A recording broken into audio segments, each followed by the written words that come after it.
So Geko sits down and has a really intimate, personal conversation and interview about this whole cancer situation that took place. Liver cancer, innit? And they tried to say my mom has it and I do.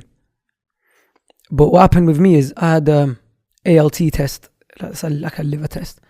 And he was basically telling me like, yo, I was in a mental home the time they were telling me this. Talking about my liver, and then he started talking about if you carry on drinking, like obviously you have therapists and people that work with you inside there, and he was just like, oh, you're gonna have you're gonna only live like another year. But what I done if I was not playing victim? This is obviously wrong of me at the time.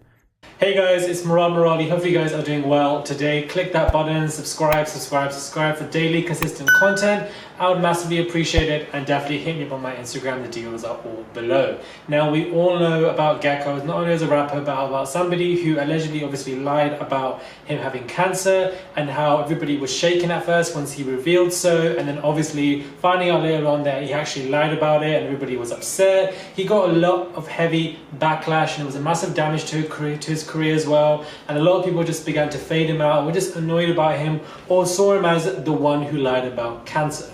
So, you know, since that moment of time, we haven't really seen him speaking about it in such an abrupt, simple, we haven't really seen him speaking about it in a very raw manner. So to have him sit down and have this conversation, you know, this interview, really in-depth, personal and very intimate, it was obviously a different kind of setting for him. And I think it was probably a great choice for him to make, not only for his career, but also for him to rebuild that bridge with his fans and also new potential fans to grow. He opens up the interview by expressing how his family has actually been cursed, and there have been sheikhs and imams coming to his house back and forth.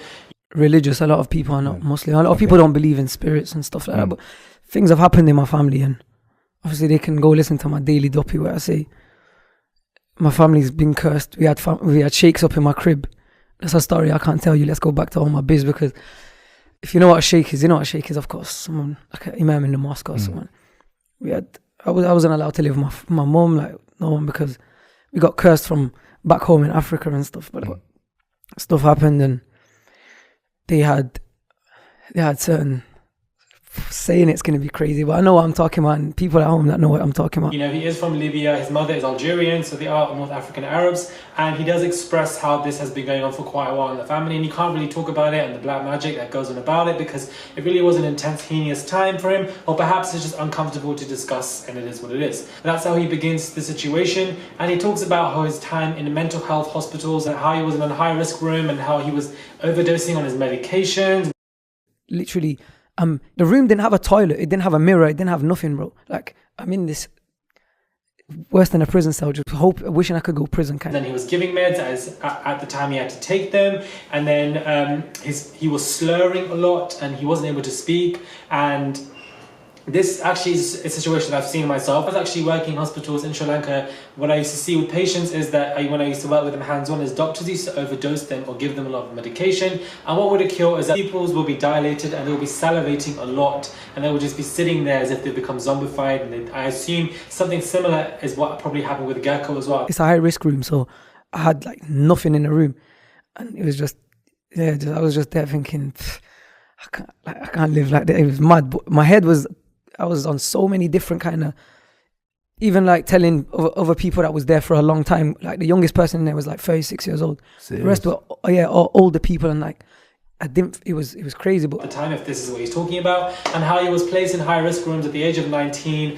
and he was informed that obviously after the passing of his brother, that his mum potentially has a cancer gene, and that he potentially has a cancer gene as well. So one led to another. He put two together, and he just assumed that he had it, and him not being mentally well at the same time, also having overdose of medication, also taking medication and a mixture of everything, being in that kind of environment, the high risk room where there's literally nothing there. It's just a room of 4 walls. You're going through all of these situations together. You combine them, and you lead yourself to misleading thoughts and perceptions, therefore leading him to believe that potentially he has 1 year left or another 2 years left, or that he has cancer, that this is what's going to happen because his brother passed from it, who he was close with. He then learned that his mother had it. Now he's assumed that he's had it. Talking about my liver, and then he started talking about if you carry on drinking, like obviously you have therapists and people that work with you inside there, and they was just like, oh, you're gonna have you're gonna only live like another year. But what I done if I was not playing victim?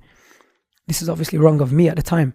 So once you actually sit down and listen to this particular interview and his trail of thought and where he believes to be coming from, one can easily not only just resonate, but perhaps sit back and kind of understand where he potentially might be coming from and where he was confused in leading to him making that tweet. He does also express that he does not want to he does not want to put himself into a position where he is viewed as a victim, because he believes he isn't. And he also takes the wrong back from making that tweet and, you know, acknowledges the wrongdoing in doing so. I'm kind of glad that he makes that stance firmly throughout this interview, because you need to obviously not only express why a situation occurred, but also express that you were wrong in a situation, irrespective of intervening variables that may have caused you to act in a certain way. He then also touches on how he felt like people weren't giving him information because they thought he was mentally unwell. But we all know about the mental health stigma, especially, to be honest, in general, and every type of culture, race, there's always going to be that stigma. More places heavy than others, where, you know, you believe you might want to not tell somebody information, or, you know, goad them into believing and coach them as if they're some type of child or whatever, only because you believe they're not mentally well. And that person could obviously receive that information about what you're doing to them and how you're trying to protect them, how you believe they're trying to protect you, or treat you like a child. And that can obviously irritate somebody even more, because they're like, just because I'm not mentally well doesn't mean, you know, I should be treated massively differently compared to everybody else. That stigma and that negative cloud is obviously very heavy upon individuals. Upon looking back at this particular interview, you know, you can really sit back and reflect that perhaps, you know, you can understand where he led to his form of confusion, where he led to his form of, oh, I didn't know what I was doing, you know, I was told all this information, all this misinformation about these situations that were going on, and that this is what led me to believe that I have cancer. Now, of course, I'm glad that, as I said, that he admits that he was wrong for doing so, and that he just doesn't know what led to him going through that motion. You know, it was a lot of different trials and tribulations that he was going through that he didn't really express. And to sit back and have an interview, a very intimate, in-depth interview where nothing is rehearsed, nothing is forced. The realism is very high, and he's attempting to relate to individuals and, you know, talk about his mental health struggles, which again is a very strong and hard thing to do. And it's also a massive taboo as well to just, especially as a man, to sit back and talk about your own real life experiences, not only in mental health facilities and situations, but in high risk rooms as well. And no one really talks about that. Now, the youngest person there was 36, and there he is at the age of 19, 20, going through the situations, as well as just losing his brother previously. These are plenty of trials and tribulations that one can go through. And also, it can lead to a form of delirium. It can lead to a form of where you believe something's occurring when something isn't. Or you want to form this insight of sympathy so that you can have some attention from people as well. It can work from many different pathways and many different ways. So once he really does sit down and express the situations, you really can see where he's coming from. And I think it's very important that he's done this, because it can be pivotal to his career being back on track. It can be pivotal to him making more songs, pivotal for him to be seen to be more appealing to not only a new audience, but to his current audience who kind of lost faith in him.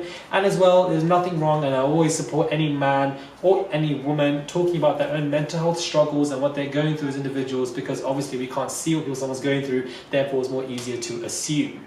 And for him to talk about his higher risk rooms experiences and the black magic stuff that goes on, note, this is nothing to do with it, but note that, you know, it's funny how black magic is obviously a very bad kind of, like, you know, situation and what people do with it, but why does the word black have to be associated with a negative connotation? Just peep that, because we know, that's just a bit interesting.